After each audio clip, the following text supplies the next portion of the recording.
Teofimo Lopez beats Rolly Romero to become a 3-weight world champion. All of that today on the review show, as well as the show here in the UK with Goerge, Liddard, Jimmy Sains, TMA Ayton and more. All that good stuff. And we're starting off with that big one over in Las Vegas. Tiah was impressive, right? A couple of us, or 2/3 of us, predicted that Rolly would win. I don't know if he fully showed up, but Tiah did what he had to do, didn't he? Yeah, I'm happy I got the prediction right at least. I didn't stay up to watch the fight, obviously, because it was early hours of the morning. I'm normally in bed by about 9 o'clock, so there was no chance of me watching the full fight. It's a bit late for you, isn't it? Yeah, I caught up on the highlights the day after, and I didn't actually see the result of the fight until I watched the highlights. But the first few rounds, I was thinking, my prediction could be wrong, and especially in that fifth round, because Rolly looked really good.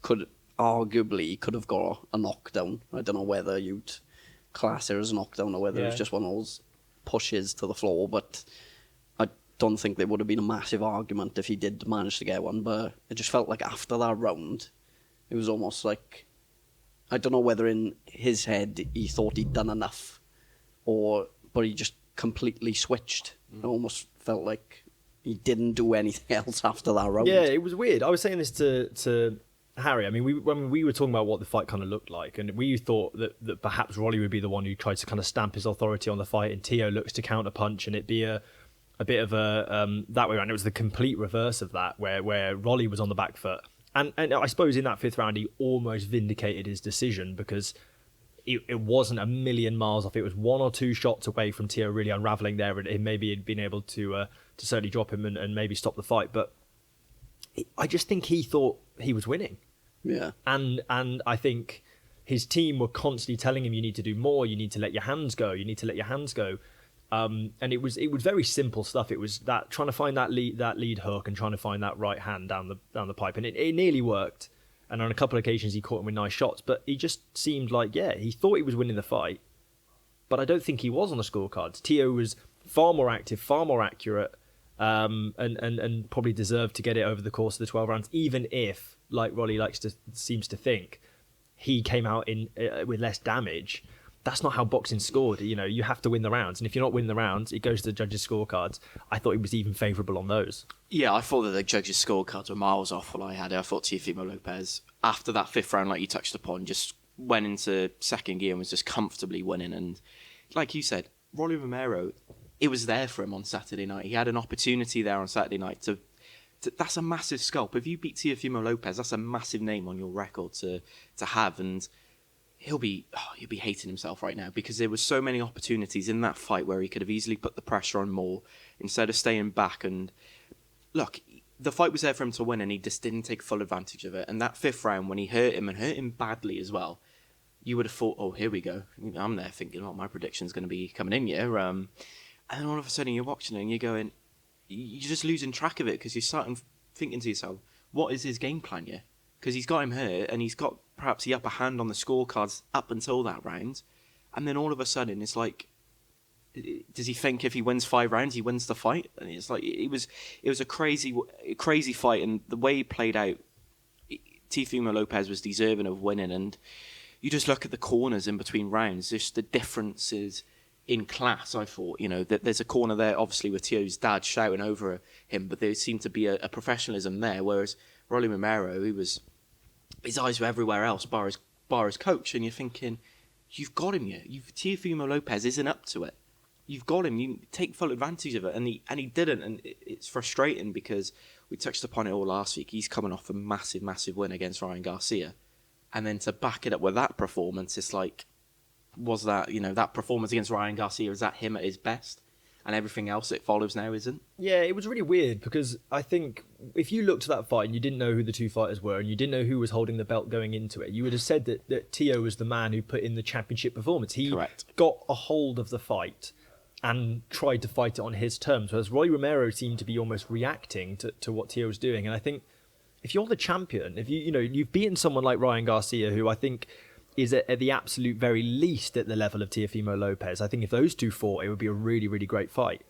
You should be good enough to beat Tiah. And I think by him conceding going on the back foot, looking to counterpunch against someone like Lopez, who's a confidence fighter. And when he's in that flow, when he's in that confidence, when you're letting him tag you to the body, flick you out with a jab, etc., etc., it's going to be a long night. I just think he got the game plan all It looked wrong. like he was losing interest in it, I felt. Yeah, a little bit, yeah. It is a difficult one. Look, I think the back end of that fight from round 6 onwards, and you talk about Lopez's performance and going in as a challenger in a world title contest, you know you've got to put in a good performance and you've almost got to rip that title away from the defending champion. And the performance and the mindset he showed towards the back end of the fight was exactly that. It was, I'm not letting this opportunity pass me by, in terms of, this could have been, if he lost this weekend, that's back-to-back losses and a difficult place to rebuild yourself from then, in terms of being, in a world title picture and in a world title fight. But yeah, it just felt like, I'm the man, I'm confident in my abilities, and I'm gonna take a stranglehold of this fight and get the better of it. Whereas I don't know, like you said with Rolly Romero, whether he got too comfortable thinking, I'm in front, I can try and cruise, or whether it's a mindset from previous fights where he's been looking really good in fights, has overstepped, and then got knocked out. Yeah. Similar to the Gervonta Davis fight where he was doing well, went for it a bit too much and got caught cold. But like I said, I think his game plan, if that was always the game plan and it was executed as intended, which you get the sense from the corner that maybe it wasn't quite, but it almost vindicated itself in that 5th round, because with Teofimo Lopez, with that particularly with that lead hand, there will be a moment in that fight where he leaves it low. You'll have space for that overhand right. You'll have space to find a shot down the pipe, and he did that in the 5th round. Had him really well hurt. Caught him with another couple of nice shots, and I really think it was only 1 or 2 of those more had to get through. Tiah did a really good job of keeping his head switched on at that point and evading the shots rather than trying to smother, trying to do anything or throw back. He showed of his experience there. Yeah, and I just think, we're not talking about a fight where he was a million miles away from being able to win it, but I do think we're talking about a fight where he's a million miles away from his best performance. I just think it was he just didn't really show up. And I think, like you say, you'll be frustrated by that, because I think Teofimo Lopez at welterweight is a beatable fighter. He was a good champion at some of the lower weights, but the more he steps up, he doesn't have that power himself. We haven't seen Tiah knockout in a long, long time. I don't think he can necessarily take the best of the power of all the people in that division. Rolly had him on skates a couple times, two main times in that fight with some good shots. It was there for the taking. And he didn't take it. Yeah, I after that 5th round especially, I don't know why they're not in the corner going, you need to get after him now. Well, they were. Every single time. That goes back to what I said. They were telling him what to do, but was he actually listening? And that's what you need to do at that level. You've got to be focused for that full duration of that 36 minutes. Because if you switch off in any of those minutes, you could lose the fight, you could get stopped and whatever. And yeah, like I said, he's just going to be really frustrated. And Teofimo Lopez, the record he's got, the names that he's beaten, some of the pound for pound greats that he's beaten, Vasily Lomachenko, one of the best to ever do it in my opinion. He's got his number. He's got that win. For Rolly Romero, if he put aside Teofimo Lopez on Saturday night, then you're starting talking That'd about be massive back-to-back wins. It's a massive, particularly with the names and all, and he's dealing then with $1 million fights. All of a sudden now he loses out on Saturday night. I'm not being funny. You can wave goodbye to 7-figure fights now. For the foreseeable, because if you're going to turn up like that again, he's an easy night's work for people now. When you watch that fight back, if you go in after 5 rounds, you're thinking, I don't want to fight him, and then when it gets to 6, 7, 8, when you go in, hang on a minute, what's he doing here? He was not comfortably winning, but he had him hurt and he could have beaten him.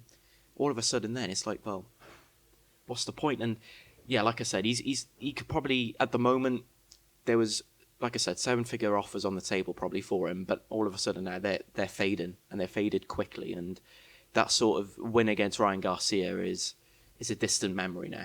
And, maybe. I do think there still are big fights for him in that division, and I think mainly, or namely, you're probably looking at one of either Devin Haney or Ryan Garcia if and when he beats Conor Benn. I think Ryan Garcia will be more than keen to avenge that loss. And I think Rolly will obviously say yes to that fight because there's a world championship on the line, and now he's lost his. You'd be daft not to. Like I said, Devin Haney, if that fight's not happening with, like we said, with Keyshawn Davis, and looks like he's going Liam Parrow, 2 Division 2 titles on his waist, I think, there's an option for that.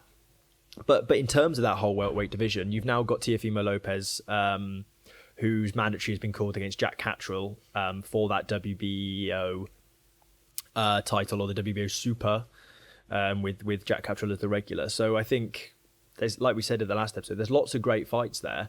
But unfortunately, Rolly Romero's put himself at the bottom of those 5 or 6 names, as opposed to where he was previously, which was an opportunity to get himself as the fighter to beat. It's strange, isn't it? Because now he's lost, all of a sudden he's down that pecking order. Because if he won on Saturday night, he's probably at the top of that pecking order, that everyone wants to fight him. And he touched upon it there. Jack Catterall now is probably looking at that fight going, oh my gosh, this is a massive opportunity for me now to, perhaps Teofimo Lopez, he didn't look great on Saturday night, but that's perhaps because of the opposition. But if that same Teofimo Lopez turns up against Jack Catterall, a beatable Teofimo Lopez, and all of a sudden you're looking at Jack Catterall, all of a sudden could be thinking, this is my golden opportunity, an opportunity that's been delayed for so many years, and all of a sudden Britain can have another world champion, and it would be something. He's technically classed as a world champion. He is, yeah. I think we don't do technicalities on this podcast. I think for me, Catterall as a super lightweight loses to Teofimo Lopez, but I think as a welterweight, Catterall's taken to that welterweight division like a duck to water. Yeah. He looks really comfortable. He looks better than he did down at the lower weights, and Teofimo Lopez looks like a good champion doing it probably 1 weight division above where he should be at. So I think style-wise, I think it would be a really interesting fight to see. They both are counter-punchers, but we've seen now with Teo that he is comfortable going on that front foot, being disciplined for 12 rounds, putting in the kind of smart performance you need to. And it kind of feels like a semi-final, doesn't it, that? In the sense of you've got Teo versus Catterall as one sort of semi-final, Devin Haney and Liam Parrow as that other sort of semi-final. And then you're getting 3 out of those 4 belts could be fought for under one fight between the winners of those 2. And then you stick Ryan Garcia after he beats Conor Benn in for the winner. Simple. Do you think Lopez is thinking about Jack Catterall? Or do you reckon he's now going... It's a mandatory. I know he's a mandatory, but all of a sudden now, look, in boxing, mandatories you can be mandatory challenger for many years. Depends on if the money's right for him. Exactly. Yeah, but they've called the purse bids for it, so they have to negotiate within the next 60 days. I think Catterall could go out to America and fight him out there. I think it makes sense for Lopez at that point. And particularly when you look at the fact that I think Lopez would look at him as a beatable fighter as well. Yeah, and I think you look at the fact that Parrow, Haney, Garcia, Benn, Romero, because you've only just beaten him, are all out of the picture. Who else is there really to fight? That is the big fight. And we know that he likes the big fights. He doesn't really say no to fights, it seems. If there's an option for him to fight somebody, he's going to say yes to it. So, I agree. Hey, look, lots of great stuff in and around that division. It's certainly one to keep an eye on, particularly with, like we said, that Ryan Garcia, Conor Benn, Devin Haney looking like Liam Parrow. There's fights to kind of set up there.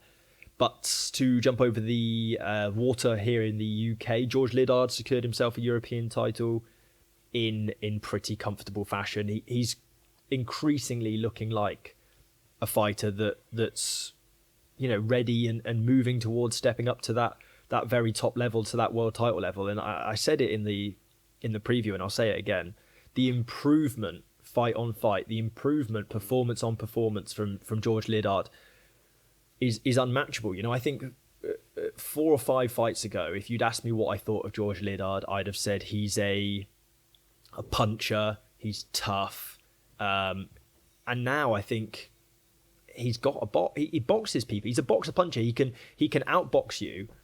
He's slick. He can make you miss. He can make you pay. He's just got 1 or 2 more strings to his bow now. Will he win a world title? I'm not willing to, put... He's going to get a shot at it. He'll definitely get a shot at it, and I think he's got the ability to do so if he needs to. From the first time, I'm not sure if both of us were there. Yeah, down in Brentwood. Tier, the almost the rise he's been on since that fight. I'll be honest, watching him that night, I thought he looks really good, and he's a definite prospect for Matchroom going forward. But if you ask me honestly, would he be probably looking at potentially a world title fight next, or at least an interim world title fight at this point in his career? I don't think I would have said yes. So the rise from him has been brilliant, and performance again on the weekend was really good. He never really looked uncomfortable at any point. He looked massive in there as well, I thought. That's what I was going to say. He looked huge. Really big. And all credit to Morello, come and was stubborn and was tough without ever causing any problems. And he done a brilliant job to get him up. What was it, round 6? I think they finished it in the end. A little bit later, wasn't it? It was round 8. Oh, round 8. Round 8, he didn't come out of the corner, did he? Yeah, after that cut, it was sort of almost game over for him there, I think. But yeah, such an impressive performance again, and he just showed a real composure as well, I think, in terms of set his shots up really well, but didn't overcommit to the point where Morello was. He always had that sort of risk of, he was throwing every now and again. He'd just throw sort of an unorthodox punch, which could cause you problems if it landed. But he was so switched on throughout every round, looked really good. And yeah, whether it's a world title fight next, I don't know. I think it's a good division to be in as well when you're hunting for a world title, because the real killers have gone up to they've almost moved on. So I think in terms of being in that division at the moment, it's the perfect time for him.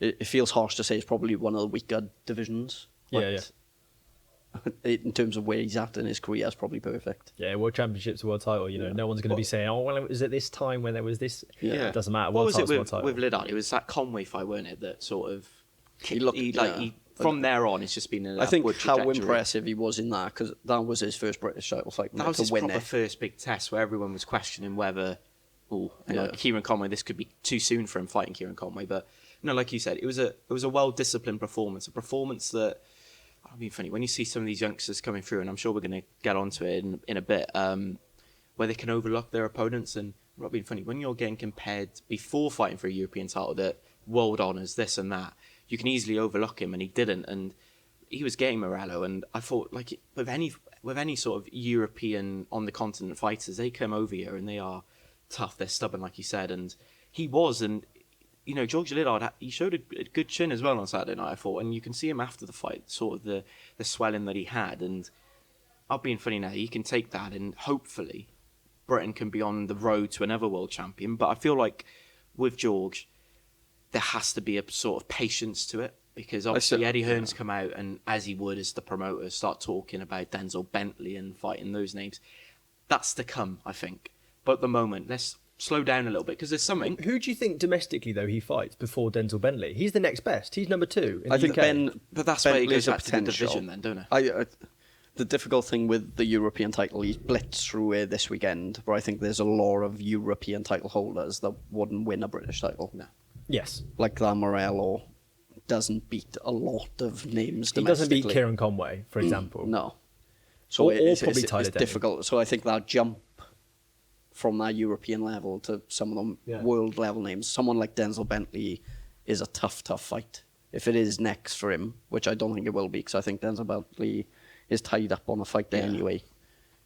I'd like to maybe see one more before he gets a fight like that. That's what I said. That's what I was getting. Like you said, I don't know if there's any names there domestically other than Denzel Bentley you'd go for. So I think he is number 2 in Britain, undoubtedly behind Denzel Bentley.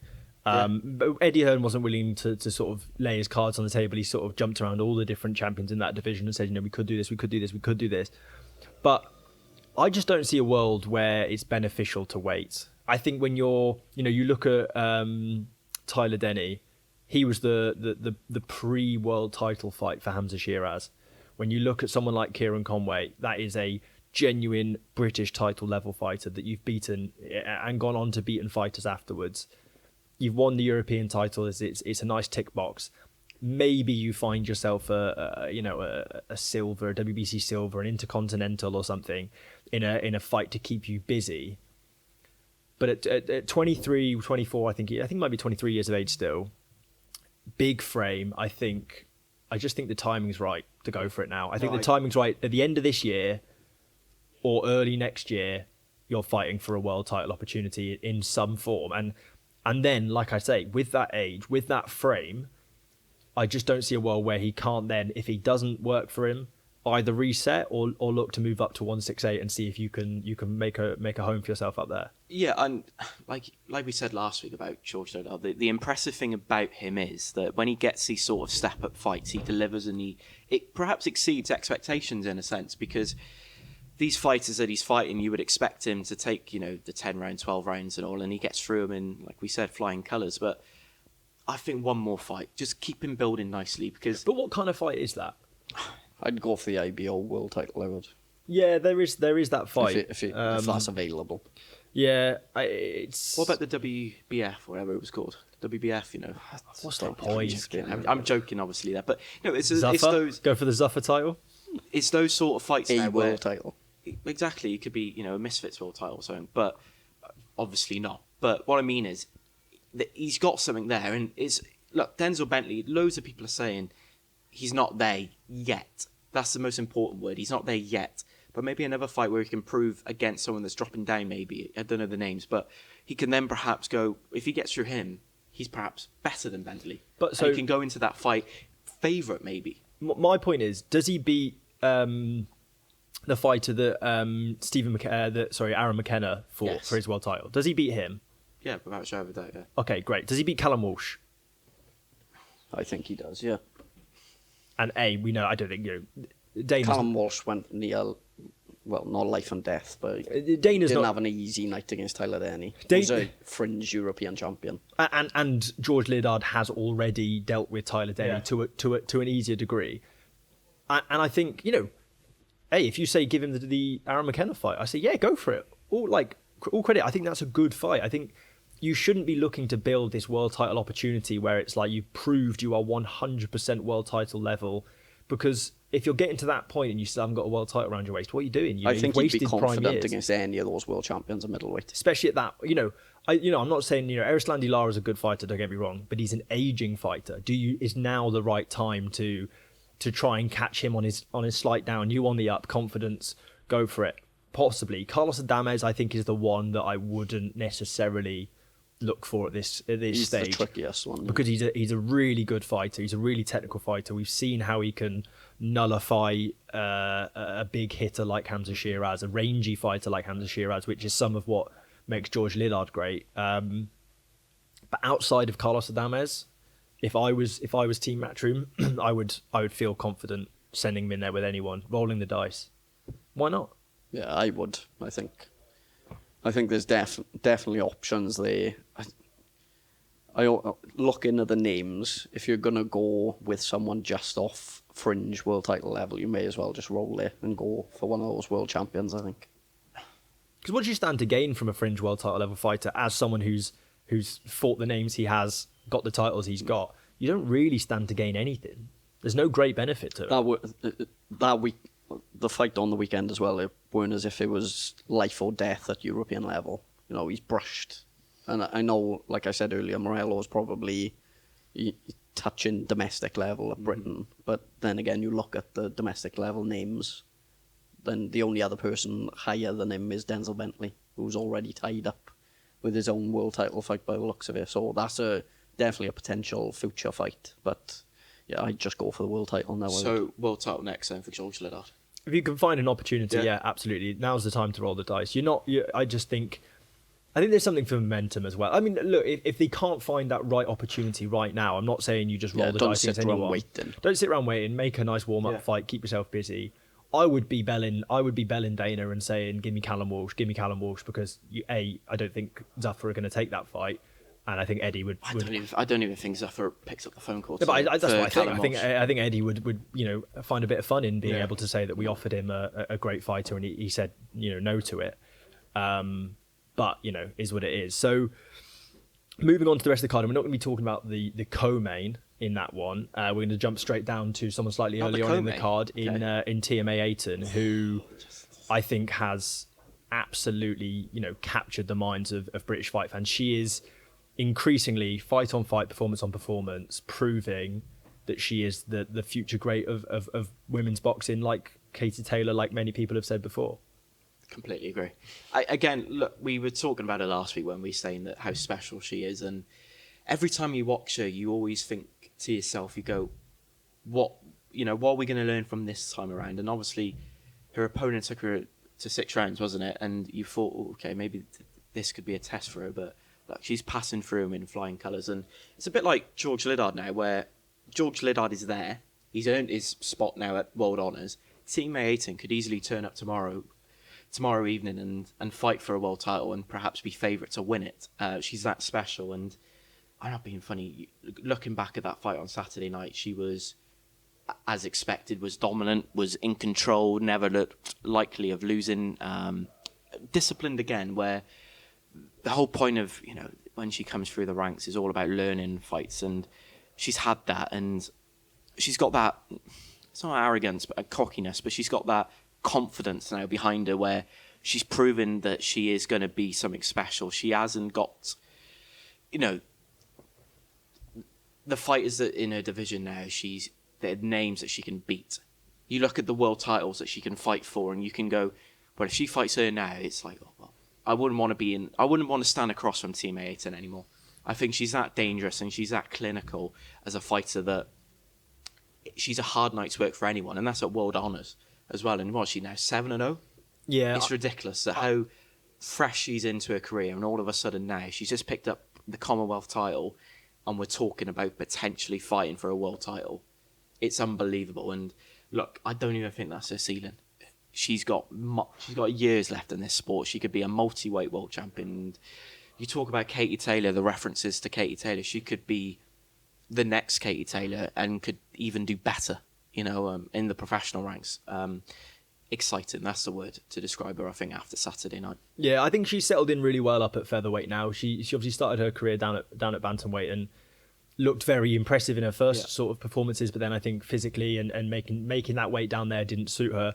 Being able to just, and she looks to filled out that frame at that weight, looks really comfortable, still looks really powerful. I think it was probably her smartest performance. She seemed to be slightly more cautious, or at least just making Helliwell miss and thinking about what's coming back towards her. People talk about world titles, and I know this is probably the opposite of what I've just said about George Liddard, in the sense of I wouldn't necessarily rush it, because I think that time is there. If I'm Tiah, I'm going full Ash Ketchum, and I'm trying to catch them all. Get any title you can get your hands on. You've got the Commonwealth. Maybe try and find yourself a British. Maybe try and find yourself an IBO. Just get all those kind of different titles until that right opportunity comes to then kind of start that. Get your learning in while you're still winning titles, because she's good enough to do that. That's the thing, exactly. She's learning, but also picking up gold, which you don't see that often, do you? That fighters are developing, but they're at that stage in their career where they can pick up titles, and that just builds a momentum, and she's carrying that through every performance now. And listen, you could be talking about, we could be sat here, maybe not in this room, but in a year's time, we could be talking about Team Ayton being a world champion. And at 10-0, 9-0, she could be fighting for a world title. And I'm not, like I said, if you're standing across from her, even if you're the champion, you're not favourite to win that fight. She'll be favourite in whatever fight she takes now for the rest of her career. She'll always be favourite, because she's got the backing, she's got the pedigree now where she's picking up titles where, I'm not being funny. When was the last time we sort of saw a fighter come through and is this exciting? Is catching the imagination of, she could be a multi-weight world champion, undisputed, and she could be all of that, before her 15th fight, and that's crazy to think. I think the only thing is she's in a really difficult division at world level. When you're looking at the champions, it's Amanda Serrano, Nina Menke, Tiara Brown. There's some genuine champions there, and we've talked about in the past where sometimes the level between that very, very top, particularly in the women's division, and the kind of periphery ones is quite a big jump. That's why I say maybe just don't fully rush it. In some divisions, you say just go for the world title because it makes sense, but it feels like as a podcast, as people who sort of comment on boxing, you are always thinking, am I being superlative? Am I getting carried away? Am I over talking about somebody? And I think we've spent since her debut sort of maybe just taking 5-10% off our excitement because you don't want to oversell it, particularly while she was only 18, 19 years age. But just off her 20th birthday, winning fights like that, the excitement level she brings with the power, I think that particularly in the female division is what stands her out, is she's stopping people, she's hurting people, right? Yeah, and well, she said in the press conference in the lead up, I could fight for a world title this weekend and it'd be no issue, and I agree. Fully agree with her. I think if you stuck it in with any of the world champions, I'm not going to say that she definitely beats every single person in her division, because there's, like you said, someone like Amanda Serrano, for example, if we put her in with her now, yeah, she looks really good, but then there's that experience side of it as well, of being there and being a champion for so long, and it's a different sort of thing to figure out altogether. But the difficult thing you find with her now, especially being obviously a female fighter, there's not many names out there and not many tests out there, so you've got no option really than to move her on quicker than what you probably would have liked. But then again, the quicker you get a world title around her waist, the excitement just builds more and more. But looking at those names, I don't know necessarily what would be next, whether they're going to go, yeah, let's just get her in with a world champion, let's get a world title and go from there. But it's hard, because she seems way too good for the level she's currently at. You've got to gauge that, where do you put her in next? Because if you just, for example, if you went, right, Amanda Serrano, so last fight, her next fight, do we give her Amanda Serrano and she gets a win there, and that's a massive name, and then it builds her and her career going forward? You know, I've beaten the woman that everyone has looked to for the last decade or however long it is. Or do you keep building and waiting a bit more patiently? It's a difficult one to decide. I think for me, the best thing you can do is not necessarily just the opponent, is the events, the fights that prepare her. You know, we talked about, and I think Eddie and she's spoken about possibly main eventing in early 2027. I think that's a great idea, because you could be fighting anybody. Main eventing in your hometown adds that 10, 15, 20% of pressure that when it comes to a world title fight where there is a little bit more pressure on you, you know how that feels, you know how to work through that, you know how to perform through that. So I think, you know, whether or not you can, obviously you couldn't get her out on, you know, that Big Croke Park card, which we talked about doing in the past, because it's in like a week or two. So it would be a little bit soon. But finding the right... She's still on it, or they removed it? I thought she was still fighting on that Croke Park card. Not in 2 weeks, you won't be. I don't think they've put her on it. I won't be surprised if they do add her to it. But you know, I just think get her into high pressure situations, fighting people in situations, like I say, towards the top of the bill, or main eventing in her home town in Bristol, and it gets her a little bit ready for when you go into those big fights, and you're not talking about the margins of experience or, you know, anything like that. You're just talking about, it's me versus you, who is better.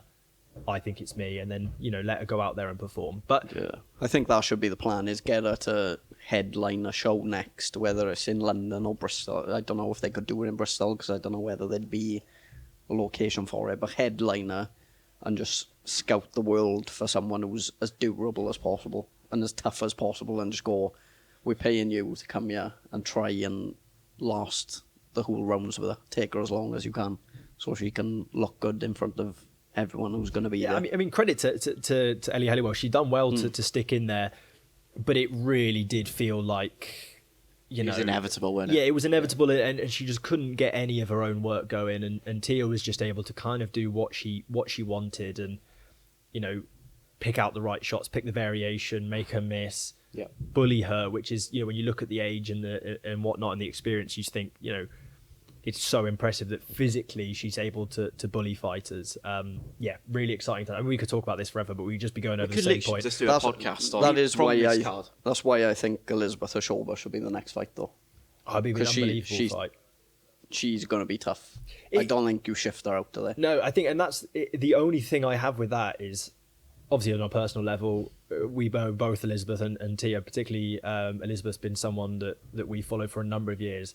And both those people desperately deserve a world title, and have been waiting in the wings, particularly in Elizabeth's case. It would break my heart to have to pick one of those two, but like I said in the last episode, I would pay good money to be a fly on the wall in those sparring sessions down in Western that they've had, because I know they've had them and I know they've been good sparring. So, hey, lots of great stuff. Well, to just summarise, as we've kind of gone on and over, she's very, very good. She's a world champion in weight. She's not so bad. Yeah. She's decent, like. How many world titles is she going to win? I think it's the questions that people should be asking. Yeah. When and how many, rather than if and what. But lots of exciting stuff to go there. But hopefully we'll have plenty of time to be talking about the future of her career as the podcast goes on. So we're going to jump over to Jimmy Sains, who, equally is an exciting fighter in that middleweight, put in a good performance over the distance, but maybe didn't catch fire, didn't really kind of impress in the way that maybe we hoped or expected him to. But hey, at the level, he done the job. Yeah, I think you're going to get nights like that as well, aren't you? And no doubt he shows tremendous power in his fights. And to be fair to Cowlin, he's tough as they come, really. And he was always going to be a good test this weekend. But I think more than anything, when you look at fights like this, especially where he's at his point in his career now, it's getting through them rounds more than anything, because it's a potential fight, I think, where you could slip up. And there's another fight that we'll probably go to on the undercard. This had a similar fight that went in a bit of a different way, but it could have ended up like that in terms of how this fight could have played out. But the biggest thing is him getting through this fight, and he might not have looked as good, because I'm pretty sure he went on a good run at the start of his career where he had a consistent run of knockouts for a good 7, 8, 9 fights, I think. But he's developing in the right way, and one of the big things I think with him is that punch power. I think that's going to be a big factor for him going forward, especially when he's in those much tougher 50-50 fights now, where it looks to me like he's got that power to get himself out of trouble if he does need it as well, which is a benefit. He seems to be not following George Liddard in a way, but he seems to be in the shadow of him, doesn't he? Because every time he fights for a title, he's stepping up his opponents, and then I'm expecting his next fight to be another step up. But like you said, he had an opponent in front of him on Saturday night that was coming off a very good win against Aaron Bowen, wasn't it? So you knew he was going to be gaining all of that. So for Jimmy Sains to have that sort of disciplined performance and to be capable of getting through those kind of fights just shows perhaps his levels and perhaps shows where he can go in the sport. And it's a first 12-round fight. Exactly. Well.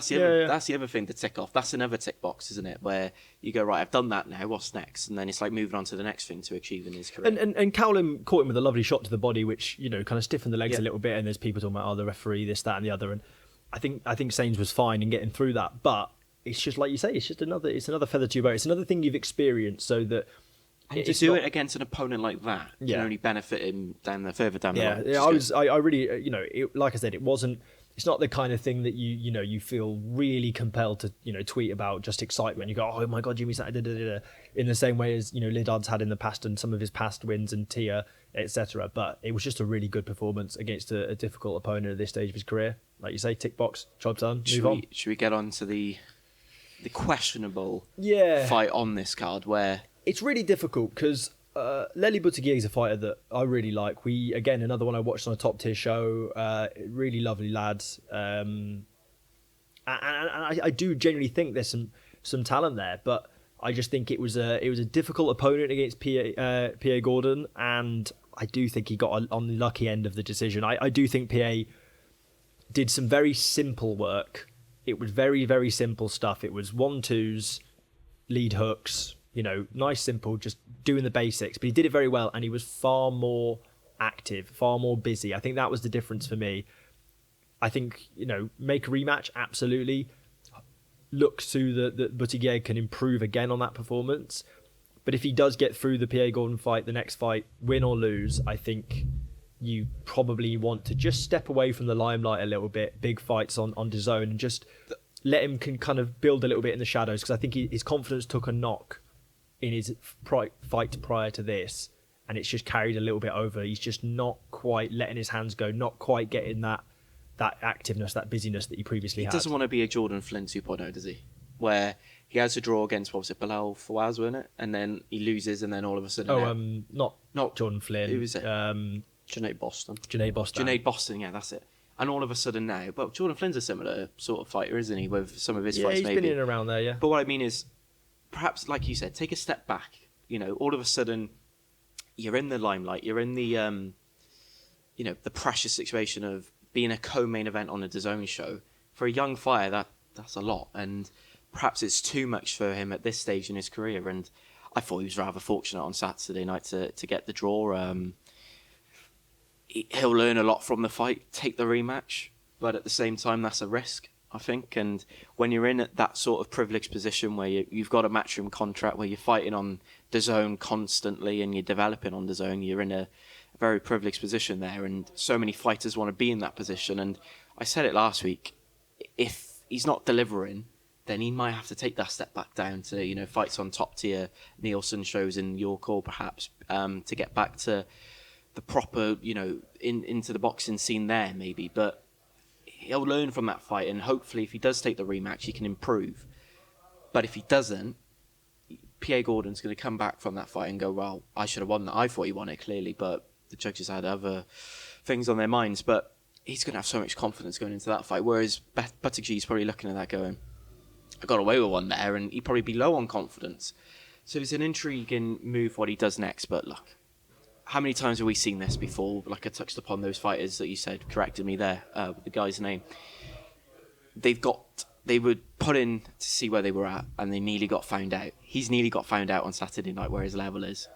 Does he take the rematch, or does he, like we said, take a step back and just continue developing behind the scenes and then comes back in a massive fight maybe? Yeah, maybe you have one more before a rematch just to kind of get that confidence going a little bit more. But I do genuinely believe there's a fighter there. I think there is a fighter there with Buttigieg. I think it's just it's confidence, and he just needs to kind of put those combinations together. And it's not just single punches, 1-2 punches. He used to just, Pierre Gordon was so active, constantly doing simple work, but with a bit more range. He was just able to keep Buttigieg on the end of that jab, and he wasn't able to work through it. And look, like I said, I think there's a fighter there, but just, maybe needs to work through some stuff. Yeah, you talk about being on that platform as well, and one of the dangers that comes with being a fighter isn't it? Yeah. Well, not just this, but being a fighter with a platform, when you come up against someone like Pierre Gordon, who we've seen before on top tier, who's a tough man, and is going to give you... We said last week this is going to be a tough fight,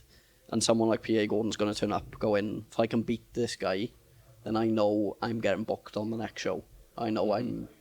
someone like him, he's not selling the tickets, and he's not a big enough name to get put on these shows regularly, unless he does something like this weekend where he goes in the away corner and turns up and beats a prospect.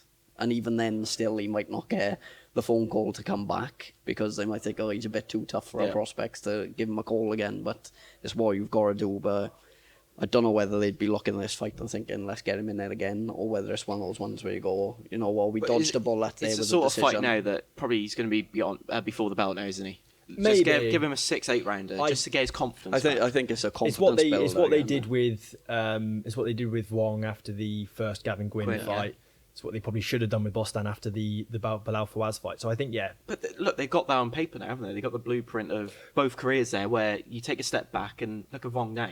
Yeah. It's difficult for him as well, though, because Matchroom and Eddie Earn have always stood by the sort of mantra of, if you're not good enough, we're not interested. So...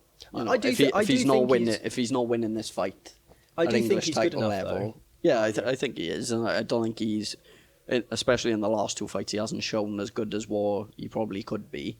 That might be a pressure situation, it might be a confidence issue, but Eddie Hearn and Matchroom are not going to be waiting around forever. No, and if you're not picking up that English title, they're not going to be interested much longer. Do you know what I mean? Yeah. Like, they've got plenty of other fighters that they can give that platform to. It's harsh for him, and I do like him as a fighter, and hopefully he kicks on from this and does well. But you've got to perform, otherwise you're out the door. Yeah, it's a fair point. It'd be interesting to see what they do there. And actually, with all of these fighters on this card, and if anyone who's listening or watching on YouTube, let us know in the comments section where you would go with each fighter, because like every single fight we've talked about today, Teofimo Lopez, what's next for him? Rolly Romero, what's next for him? Ayton, where does she go from here? Liddard, etc. So let us know down below what you guys think those fighters should do next, where they should head to. Otherwise, we'll be jumping back later on in the week for the preview show discussing... Well, Ben, I'll hand this one over to you. What will we be discussing later on in the week? Because you've been waiting for this one for a little while. I'm looking forward to this one. I invested in my Moses Thomas stocks very early, And I'm looking forward to this weekend because Hoping they pay out dividends on Saturday. I'll be cashing in. He'd be off to the Caribbean if he wins, probably Villa and all that, maybe. But yeah, first opportunity for a world title for Moses Atama against Filip Hrgovic, who's a tough fighter, but more of that later on in the week. Thank you always for tuning in, and we'll see you then. But punches chance.